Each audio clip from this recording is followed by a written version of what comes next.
Okay, let's see if I can do this in one take. I know if you stumbled onto this video, this is not my main channel. This is a side channel where I do all different kinds of things that I've always wanted to do, but didn't want to put them on my main channel. Blah, blah, blah. Okay, what I'm going to do is something I've always wanted to do, and I wanted to be kind of a critic for beer tasting. Um, I have 4 Rubbermaid totes, the big kinds, full of different beer bottles. Each one is different. When I first moved to Wisconsin, I never really, I always drank the commercialized stuff. And if you're like me, when you were younger and you'd buy like a case of beer on the weekend or whatever, I find myself I drink a lot less beer now. I just I just enjoy it more. I average about one a day. I'll probably buy a 6 pack of something I really like, or I'll buy a 6 pack of different things that I want to try. But I decided I'm going to do a beer review channel. Well, not a beer review channel, just a few beer review movies, um, videos, whatever. Bear with me. If you have never tried, if you've never stepped outside your comfort zone when it comes to beer, um, know this: a wrong step could be treacherous.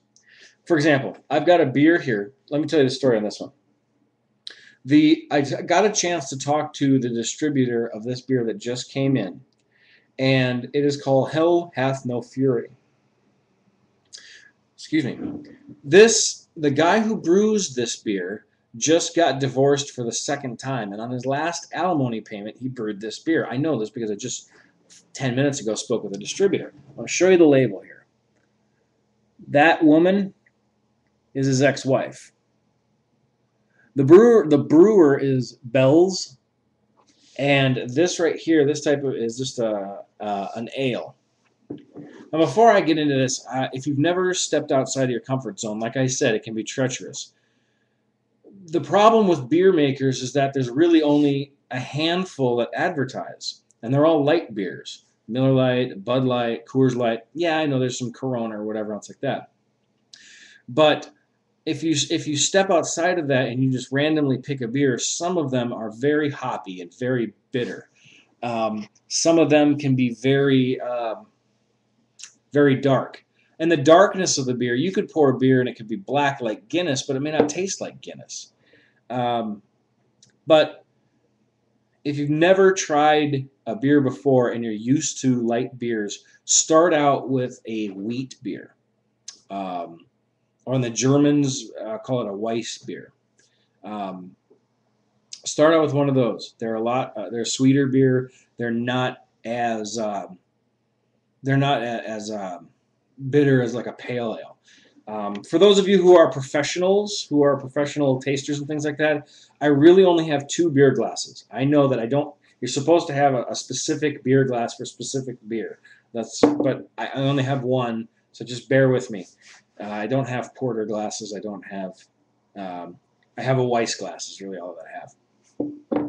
Um, so I encourage you that the next time you go to your liquor store to try something new, but have some help.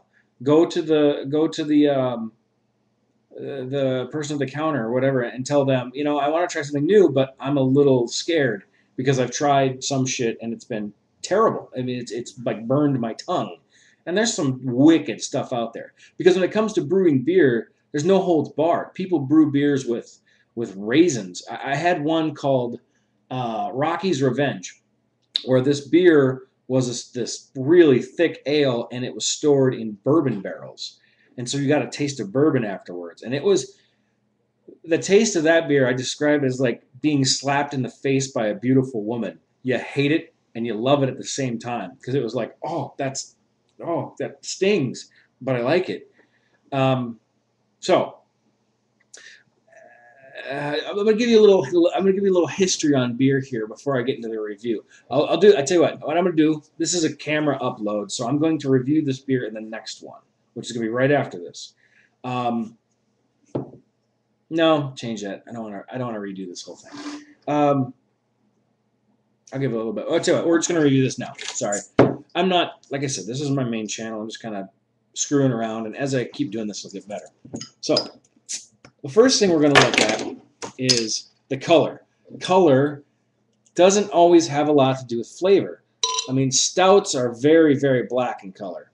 You can get a brown ale like this one, which this was probably going to, probably like a Newcastle or probably like a, I don't know. I'm trying to think of different areas and what they have, but I've been kind of in Wisconsin for a long time. Okay, so you can the type of head that's on there. This is a thick head, but I can see it's a kind of a foamy one. It's dissipating kind of fast, so it's probably going to be pretty. I'll shut up and drink it.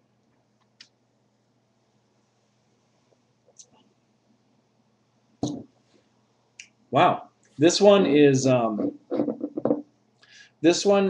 It's like a Newcastle, but it's a little browner. If you've ever had a Fat Tire, I know is on the West Coast, or a Fat Squirrel, or any type of nut brown type ale. That's what this is right here. And I guess with the picture and the story behind it, I expected this to be a lot hoppier. I expected it to kind of go towards the IPAs, the Indian Pale Ales, and have a little sting to it. But this doesn't have any bitterness to it at all. It's a little sweeter. And if you were going to start out in experimenting with beers, like I said, the very bottom tier would probably be a wheat beer. And this would probably be like a level 2 or a 3. Even though it's dark, don't be afraid of that. That has nothing to do with the bitterness. But this has got a lot of good flavor to it, and a lot of it doesn't have a lot of sting at the end. It's not a lot of hoppiness to it. And the color comes from how long they roast the ingredients. It could be a malt beer, it could be a wheat beer, it could be a hoppy beer, it could be anything. So anyway, this is my very first video, so I'm kind of amateurly starting this out. I've always wanted to do this. I know I'm going to get like 50 views on this video or whatever. Doesn't matter. I'm going to do this for me. Sorry I went on too long, and the next ones will be a little more refined, and as I get used to this. So for a beginner's score, if you've never tried beer outside of the commercialized stuff and you don't want something bitter, I would score this like a 9. I think you'd probably like this. If you are a professional and you like the hoppier stuff, this isn't the way to go. It definitely doesn't have a lot of bite to it, but it's a good sweet beer, and it's very easy to drink. All right, I'm gonna see how this goes. Check back tomorrow, and I'm gonna review a different one. And I'm not going to promise to do these every day. I'm going to do these every time I get something new to try, if I can. Thanks for watching. Check you later. Bye.